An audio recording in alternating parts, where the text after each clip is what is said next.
Hi friends, मैं Pintu Gupta vision arts point में आपका स्वागत है। हम लोग आज फिर से दूसरा वीडियो इतिहास का पार्ट 1 का लेकर के आए हुए हैं लोग, जिसमें भी ऑब्जेक्टिव क्वेश्चन करेंगे लोग। आइए हम लोग पहला क्वेश्चन देखते हैं। पहला क्वेश्चन है आपको, यंग इटली का संस्थापक कौन था? तो यंग इटली का संस्थापक आपका कौन हो जाएगा? मेजनी। ऑप्शन नंबर सी आपका सही आंसर हो जाएगा। अगला क्वेश्चन कह रहा है, अगला क्वेश्चन में आपको नौ गुएल्फ आंदोलन कहाँ हुआ था?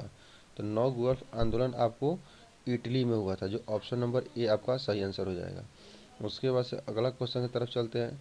चास्टिट आंदोलन कहाँ संपन्न हुए? चास्टिस आंदोलन हम लोग जानते हैं कि इंग्लैंड में संपन्न हुआ था, जो ऑप्शन नंबर डी आपका सही आंसर है। अगला क्वेश्चन है, जलवेराइन की स्थापना किस राज्य ने की? तो जलवेराइन की स्थापना आपको कौन किया हुआ था? तो पारसा किया हुआ था। ऑप्शन नंबर ए आपका सही आंसर हो जाएगा। अगला क्वेश्चन की तरफ चलते हैं। अगला क्वेश्चन कह रहा है, हंगरी की भाषा क्या थी? हंगरी की भाषा क्या थी बताना है। तो हंगरी की भाषा हम लोग का क्या था? ऑप्शन नंबर बी यानी मैग्यार। उसके बाद कह रहा है क्वेश्चन नंबर 26, मारियान किस देश के राष्ट्रवाद की प्रतीक थी? मारियान जो था किस देश के राष्ट्रवाद की प्रतीक था, ये बताना है। तो हम लोग का ये हो जाएगा फ्रांस। फ्रांस यानी ऑप्शन नंबर आपको हो जाएगा ए। अगला क्वेश्चन की तरफ चलते हैं। 27, यूरोपीय सभ्यता का पालना किसे कहा जाता था? यूरोपीय सभ्यता का पालना किसे कहा जाता था? तो ये हम लोग जानते हैं यूनान को कहा जाता है, जो ऑप्शन नंबर डी आपका सही आंसर है। अगला क्वेश्चन चलिए, एक्ट ऑफ यूनियन किस वर्ष पारित हुआ? एक्ट ऑफ यूनियन जो था वो किस वर्ष पारित हुआ था, यही बताना है। तो हम लोग का ये 1688 ईस्वी में, जो ऑप्शन नंबर ए सही ऑप्शन हो जाएगा। अगला क्वेश्चन हम लोग चलते हैं 29 नंबर में। नेपोलियन संहिता किस वर्ष लागू की गई? बताना है नेपोलियन संहिता किस वर्ष लागू की गई। तो ये 1804 में, यानी ऑप्शन नंबर डी आपका सही आंसर है। अगला क्वेश्चन 30 में, कार्बोनरी की स्थापना किस वर्ष हुई थी? कार्बोनरी की स्थापना हम लोग जानते हैं कि 1810 ईस्वी में हुआ था, जो ऑप्शन नंबर ए में आपको दिया हुआ है। अगला क्वेश्चन चलते हैं, जर्मनी के एकीकरण के लिए बिस्मार्क ने कितने युद्ध किए? जो जर्मनी का एकीकरण हुआ उसमें बिस्मार्क ने कितना युद्ध किया था? तो हम लोग जानते हैं कि उसमें 3 युद्ध हुआ था, जो ऑप्शन नंबर सी आपका सही आंसर है। अगला कह रहा है, यूनान के स्वतंत्रता संग्राम में किसकी पराजय हुई? तो हम लोग जानते हैं यूनान के स्वतंत्रता संग्राम में बिल्कुल ऑप्शन नंबर बी यानी तुर्की की आपको पराजय हो गई थी।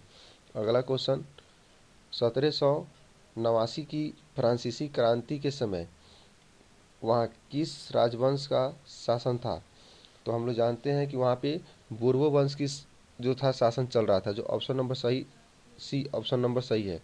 आपको कह रहा है कि अगला क्वेश्चन, परसा का शासक कौन था? तो परसा का शासक आपको कौन था?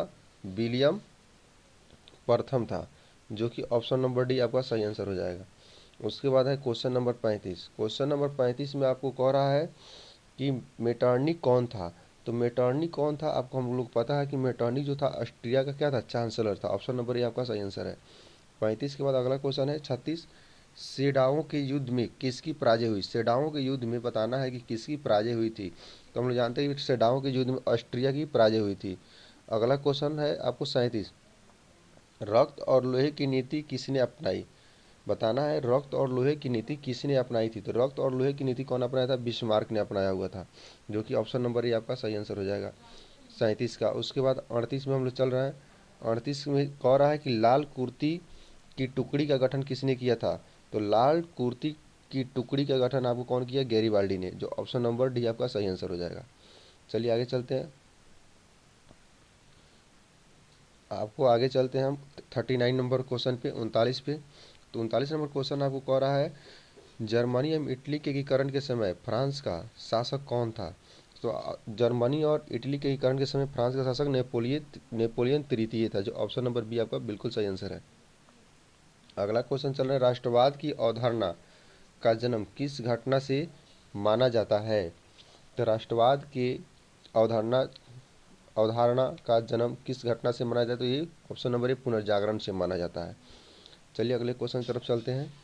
क्वेश्चन नंबर 41 में, सार्डिनिया पिडमाउंट का शासक कौन था? बताना है सार्डिनिया पिडमाउंट का शासक कौन था। तो इसमें था, इसका यहाँ का शासक था विक्टर इमैनुअल, जो ऑप्शन नंबर सी आपका सही आंसर हो जाएगा। अगला क्वेश्चन हो जाएगा 42 नंबर, किस संधि द्वारा स्वतंत्रता स्वतंत्र यूनान राष्ट्र की स्थापना हुई? बताना है 42 नंबर में कि किस संधि द्वारा स्वतंत्र यूनान राष्ट्र की स्थापना हुई। तो ये आपको कस्तुनतनिया की संधि के द्वारा, ऑप्शन नंबर बी बिल्कुल आपका सही आंसर है। चलिए आगे चलते हैं। किस संधि द्वारा जर्मनी का एकीकरण पूरा हुआ? बताना है किस संधि के द्वारा जर्मनी का एकीकरण पूरा हुआ था। तो फ्रैंकफर्ट की संधि के द्वारा क्या हुआ था? पूरा हुआ था। ऑप्शन नंबर जो डी आपका सही आंसर है। अगला क्वेश्चन कह रहा है युवा इटली संस्था का विकास किया। युवा इटली संस्था का विकास कौन किया था? तो ऑप्शन नंबर ए आपका मेजिनी सही आंसर हो जाएगा। 45 नंबर क्वेश्चन की तरफ चलते हैं। अगला क्वेश्चन 45 नंबर कह रहा है नेपोलियन ने जर्मनी में किस संघ की स्थापना की? तो 45 नंबर का सही आंसर आपका हो जाएगा सी, राइन संघ की स्थापना की। इसी तरह दोस्तों हम लोग आगे की तरफ क्वेश्चन आंसर लाते रहेंगे। ऑब्जेक्टिव क्वेश्चन का जो हम लोग सीरीज चला रहे हैं, जो 2023 के एग्जाम के लिए बहुत ही इंपॉर्टेंट है, और यहाँ से आपको 100% क्वेश्चन आने की गारंटी भी रहेगी। तो अगला क्वेश्चन का सीरीज हम लोग रखेंगे चैप्टर नंबर 2 इतिहास का, और पॉलिटिकल साइंस का भी हम लोग फिर से क्वेश्चन लाने वाले हैं। तो आज दोस्तों मेरे चैनल को लाइक करें, सब्सक्राइब करें। धन्यवाद।